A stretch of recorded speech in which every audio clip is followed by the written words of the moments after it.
Good morning, student. Welcome back in your English classes. The chapter number 4, the noun gender. Gender means ling, noun means sangya.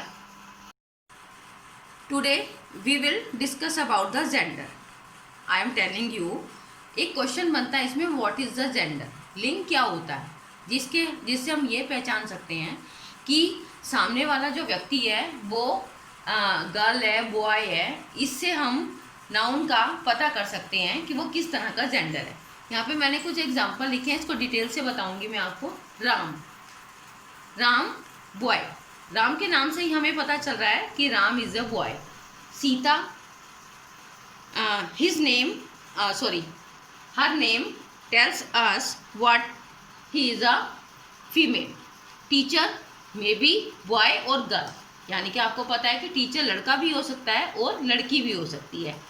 Book आपको पता है non living things है, तो इसमें आपको पता ही है कि कुछ चीज़ें ऐसी होती हैं जैसे आपकी थिंग्स हो गए, वो सब आपके आते हैं न्यूट्रल जेंडर में। अब इसको डिटेल से समझते हैं। Boy, it denotes a mail.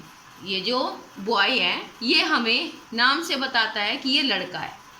इसको हम यहाँ पर मैस्कुलाइन जेंडर कहते हैं। इसको मैं अभी डिटेल से समझाती हूँ। There are 4 main gender in the English grammar. English grammar में 4 तरह के जेंडर होते हैं, जिसमें masculine gender, feminine gender, neutral gender और कॉमन जेंडर। 2 के बारे में अभी समझते हैं, 2 के बारे में अभी थोड़ी देर में समझेंगे। पहला है फर्स्ट अपना masculine gender.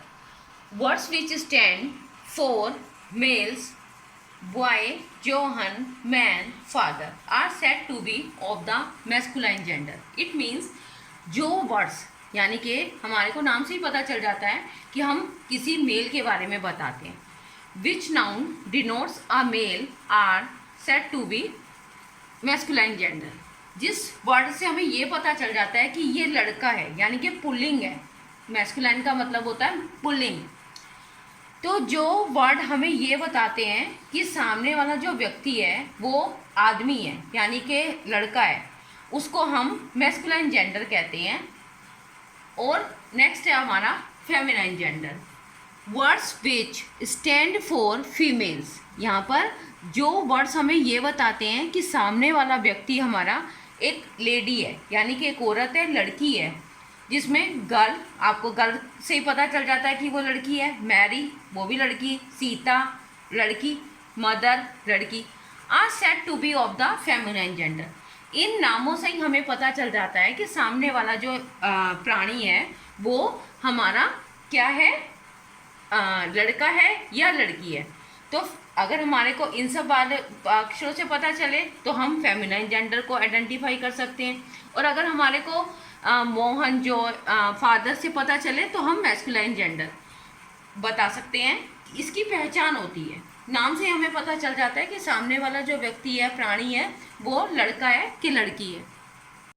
Next is our common gender.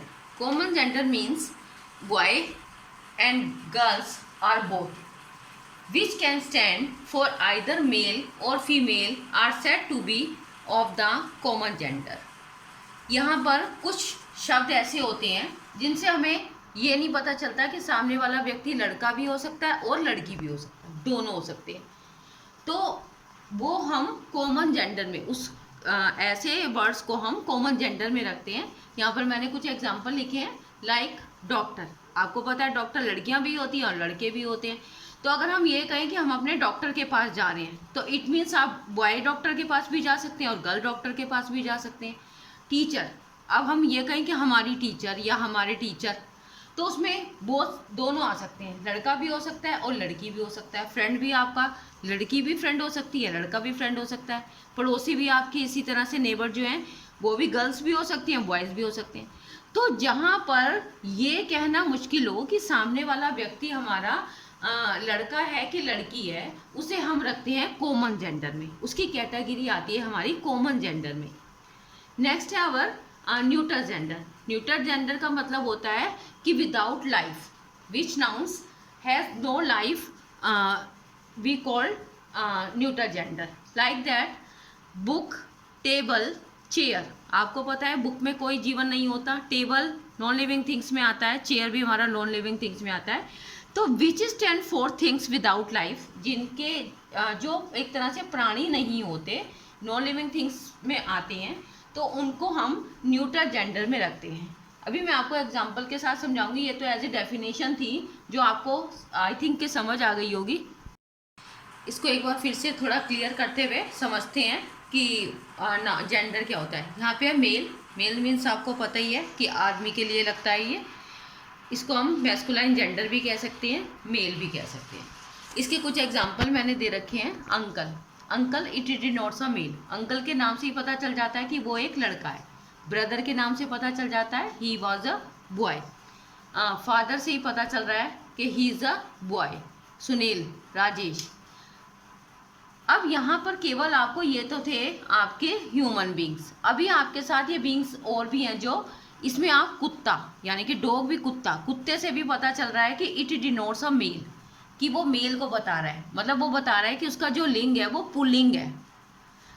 Horse, घोड़ा भी यहाँ पे पुल्लिंग में आता है, लॉयन भी पुल्लिंग में आता है, टाइगर भी पुल्लिंग में आता है। तो जितने भी हमारे नाउन्स होते हैं जो हमारे को मेल के बारे में बताते हैं, जिनके वर्ड से ही हमें पता चल जाता है कि it denotes a male, so it is a masculine gender, यानी कि ये पुल्लिंग होते हैं। मैस्कुलाइन का मतलब होता है पुल्लिंग। आपने हिंदी में पढ़े होंगे लिंग कितनी तरह की हो, तो स्त्रीलिंग, पुल्लिंग आपने सुना ही होगा। तो इस तरह से अब हमारा नेक्स्ट है फीमेल। फीमेल का मतलब होता है फेमिनाइन जेंडर, यानी कि स्त्रीलिंग जो होता है। आंट, आंटी से ही पता चल जाता है कि हमारी लड़की है। सिस्टर, मदर, सीता, रजनी, ये सारे नाम हमारे को बता रहे हैं कि they are girls. It denotes a female, इनके नाम से पता चल जाता है कि ये सब फीमेल हैं, यानी कि फेमिनाइन जेंडर है। फीमेल और फेमिनाइन जेंडर का जो मीनिंग है वो सेम है, फीमेल जेंडर और फेमिनाइन। इसमें अब देखो, डॉग कुत्ता है तो बिच कुतिया, हॉर्स घोड़ा तो मेयर घोड़ी, लॉयन शेर, लॉयनेस शेरनी, टाइगर चीता, टाइग्रेस। तो इन सब के नाम से हमें पता चल जाता है कि मैस्कुलाइन जेंडर कौन सा है और फेमिनाइन जेंडर कौन सा है। नेक्स्ट है हमारा कॉमन जेंडर। कॉमन जेंडर में इट डिनोट्स बोथ मेल और फीमेल। कॉमन जेंडर के अंदर हमारे गर्ल्स भी आती हैं और बॉयज़ भी आते हैं। तो बहुत ही केयरफुली आपको समझना होगा। पेरेंट्स, माता पिता में दोनों आते हैं, टीचर में दोनों आते हैं, डॉक्टर दोनों होते हैं, फ्रेंड्स भी हमारे दोनों होते हैं, बेबी बच्चा भी दोनों होता है। तो all the example of this it is a common gender. ये सब कॉमन जेंडर में हम कॉमन जेंडर की कैटेगरी में रखते हैं, जिसमें हमारे मेल भी हो सकता है और फीमेल भी हो सकता है। नेक्स्ट है अवर न्यूटर जेंडर।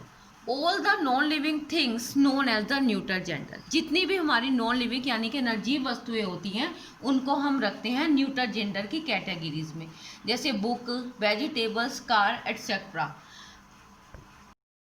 कुछ इस तरह के जेंडर होते हैं बेटा जिसमें हम ये आइडेंटिफाई नहीं कर पाते कि वो बकरा है कि बकरी है। अब जैसे मान लो यहाँ पे गोट है, यहाँ पे भी गोट है, लेकिन यहाँ पे हमने कंसेप्ट क्लियर करने के लिए ही गोट तो यानी कि बकरा और शी गोट मीन्स बकरी। तो यहाँ पे ही सबको पता है कि he is use for the boy and she is use for the girls. तो जो लड़का और लड़की के लिए यूज़ होता है, सॉरी यहाँ पे ऐसा लग गया, तो आपको बहुत अच्छे से मतलब क्लियर हो जाए कि कुछ इस तरह के होते हैं जिसके आगे हम ही और शी लगा के भी उसको सेपरेट कर सकते हैं स्त्रीलिंग और पुल्लिंग में। और अगर आपको कोई कन्फ्यूज़न हो तो आप एक बार स्कूल खुलेंगे तो आप पता कर सकते हैं। कोई मिस्टेक हो जाती है, हमसे भी हो जाती है। Okay student, may be we have some mistake, please ignore them please. It's our first experience for the online classes. तो if you like this video तो press like and subscribe button. तब तक के लिए टेक केयर, बाय बाय।